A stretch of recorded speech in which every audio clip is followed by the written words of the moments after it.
ಚುನಾವಣೆಗೆ ಕೌಂಟ್ಡೌನ್ ಶುರುವಾಗಿದೆ. ಮಗದೊಂದು ಕಡೆ ನೀತಿ ಸಂಹಿತೆ ಕೂಡ ಜಾರಿಯಲ್ಲಿದೆ. ಹೀಗಿರುವಾಗ ಇದು ಪೆಟ್ರೋಲಿಯಂ ಬಿಸ್ನೆಸ್ ಮೇಲೂ ಕೂಡ ಒಂದು ಲಿಂಕ್ ಅನ್ನ ಪಡೆದುಕೊಳ್ತದೆ. ಎಲೆಕ್ಷನ್ಗೂ ಪೆಟ್ರೋಲಿಯಂ ಬಿಸ್ನೆಸ್ಗೂ ಏನ್ ಸಂಬಂಧ ಅಂದ್ರ ನೋಡ್ತಾ ಹೋಗೋಣ. ಪೆಟ್ರೋಲಿಯಂ ಉದ್ಯಮಕ್ಕೂ ತಟ್ಟಿದ ನೀತಿ ಸಂಹಿತೆ ಎಫೆಕ್ಟ್. ಪೆಟ್ರೋಲಿಯಂ ಡೀಲರ್ಸ್ಗಳು ವ್ಯಾಪಾರ ಮಾಡಲು ಪ್ರಾಬ್ಲಮ್. ರಾಜ್ಯದಲ್ಲಿ ದಿನದಿಂದ ದಿನಕ್ಕೆ ಚುನಾವಣೆಯ ಕಾವು ಹೆಚ್ಚಾಗ್ತಾನೆ ಹೋಗ್ತದೆ. ಚುನಾವಣೆ ಸಂದರ್ಭದಲ್ಲಿ ಅಕ್ರಮ ಹಣ ಸಂಪತ್ತನ್ನ ವಶಪಡಿಸಿಕೊಳ್ಳುವ ಚೆಕ್ ಪೋಸ್ಟ್ ನಿರ್ಮಿಸಲಾಗಿದೆ. ಆದ್ರೆ ಈ ಚುನಾವಣಾ ನೀತಿ ಸಂಹಿತೆಯ ಎಫೆಕ್ಟ್ ಪೆಟ್ರೋಲ್ ಉದ್ಯಮದ ಮೇಲೆ ಬಿತ್ತಿದೆ. ದೇಶದಲ್ಲಿ 50,000ಕ್ಕಿಂತ ಹೆಚ್ಚಿನ ಹಣಕಾಸು ವಹಿವಾಟಿಗೆ ನಿರ್ಬಂಧನೆಗಳಾಗಿವೆ. ಈ ನಿಯಮದಿಂದಾಗಿ ಪೆಟ್ರೋಲಿಯಂ ಡೀಲರ್ಸ್ಗಳಿಗೆ ಹಣಕಾಸು ವರ್ಗಾವಣೆಗೆ ತೊಂದರೆ ಆಗ್ತಿದೆ ಅಂತ ಹೇಳಲಾಗ್ತಿದೆ. ಇನ್ನು ಪ್ರತಿನಿತ್ಯ ಒಂದು ಪೆಟ್ರೋಲ್ ಬಂಕ್ನಲ್ಲಿ 2 ರಿಂದ 10 ಲಕ್ಷದ ತನಕ ಹಣ ಸಂಗ್ರಹಣೆಯಾಗುತ್ತೆ. ಹೀಗೆ ಪೆಟ್ರೋಲ್ ಬಂಕ್ಗಳಲ್ಲಿ ಪ್ರತಿನಿತ್ಯ ಸಂಗ್ರಹ ಆಗೋ ಹಣವನ್ನ ಬ್ಯಾಂಕ್ಗೆ ಅಥವಾ ಮನೆಗೆ ತೆಗೆದುಕೊಂಡು ಹೋಗುವಾಗ ಚುನಾವಣಾ ಅಧಿಕಾರಿಗಳು ಚೆಕ್ ಪೋಸ್ಟ್ಗಳಲ್ಲಿ ವಶಪಡಿಸಿಕೊಳ್ಳಲಾಗ್ತಾ ಇದೆ. ಇದರಿಂದಾಗಿ ಸಾಕಷ್ಟು ಸಮಸ್ಯೆ ಆಗ್ತಾ ಇದೆ ಅನ್ನೋದೇ ಅಳಲು.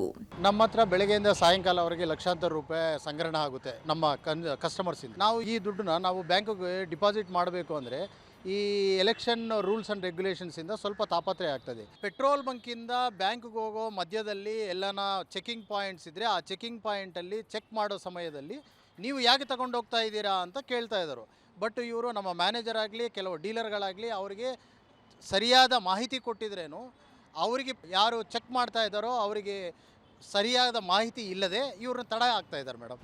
ಇನ್ನು ಚೆಕ್ ಪೋಸ್ಟ್ಗಳಲ್ಲಿ ಪೆಟ್ರೋಲಿಯಂ ಡೀಲರ್ಸ್ಗಳಿಂದ ವಶಪಡಿಸಿಕೊಂಡಂತಹ ಹಣವನ್ನ ಹಿಂಪಡೆಯೋದಕ್ಕೆ ದೊಡ್ಡ ಪ್ರೋಸೆಸ್ ಇದ್ದು ಸುಮಾರು ದಾಖಲೆ ನೀಡಬೇಕು. ಪ್ರತಿದಿನ ಇದೇ ಸಮಸ್ಯೆ ಆಗ್ತಾ ಇದ್ದು ಇದರಿಂದ ಮನಿ ರೊಟೇಷನ್ ಆಗದೆ ಪೆಟ್ರೋಲ್ ಸಪ್ಲೈಗೆ ತೊಂದರೆ ಆಗ್ತಾ ಇದೆಯಂತೆ. ಹೀಗಾಗಿ ಬ್ಯಾಂಕ್ ಡೆಪಾಸಿಟ್ ಮಾಡೋದಕ್ಕೆ ಯಾವುದೇ ತೊಂದರೆ ಕೊಡಬೇಡಿ ಅಂತ ಮನವಿ ಮಾಡ್ಕೊಳ್ತಾ ಇದ್ದಾರೆ. ಇನ್ನು ಮೈಸೂರಿನ ಒಂದು ಚೆಕ್ ಪೋಸ್ಟ್ ನಲ್ಲಿ ಪೆಟ್ರೋಲಿಯಂ ಡೀಲರ್ ಒಬ್ಬರಿಗೆ ಇದೇ ರೀತಿ ಸಮಸ್ಯೆ ಆಗ್ತಾ ಇದೆಯಂತೆ.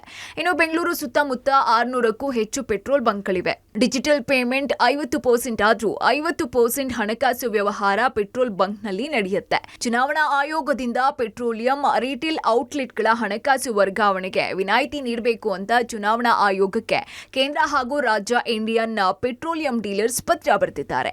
1 ಲಕ್ಷ ರೂಪಾಯಿ 2 ಲಕ್ಷ ರೂಪಾಯಿ ಇಟ್ ಇಸ್ ಅ ಮಿನಿಮಮ್ ನಮ್ಮ ಪೆಟ್ರೋಲ್ ಬಂಕ್ಗಳಲ್ಲಿ ಸಂಗ್ರಹಣ ಆಗೋದು. Because daily routine business essential commodity ಇದು. ನಾವು ಲೆಟರ್ ಬರ್ದಿದ್ದೀವಿ ನಮಗೆ ವಿನಾಯಿತಿ ಕೊಡಿ, ಇದರಿಂದ ನಾವು ಡೈಲಿ ಕ್ಯಾಶ್ ರೊಟೇಷನ್ ಬಿಸ್ನೆಸ್ಸು, ನಾವು ಬ್ಯಾಂಕಿಗೆ ಡಿಪಾಸಿಟ್ ಮಾಡೋಕ್ಕೂ ಏನು ತೊಂದರೆ ಕೊಡಬೇಡಿ ಅಂತ ಈ ವಿಚಾರದ ಬಗ್ಗೆ ನಮ್ಮ national association, state association, even Bangalore petroleum dealer association ನಾವು ಎಲೆಕ್ಷನ್ ಕಮಿಷನ್ಗೆ ನಾವು ರಿಕ್ವೆಸ್ಟ್ ಮಾಡ್ಕೊಂಡಿದ್ದೀವಿ. ದಯವಿಟ್ಟು ಇದು ವಾಸ್ತವ ಪರಿಸ್ಥಿತಿ ನೋಡಿ ನಮಗೆ ಸ್ಪೇರ್ ಮಾಡಿ ಅಂತ.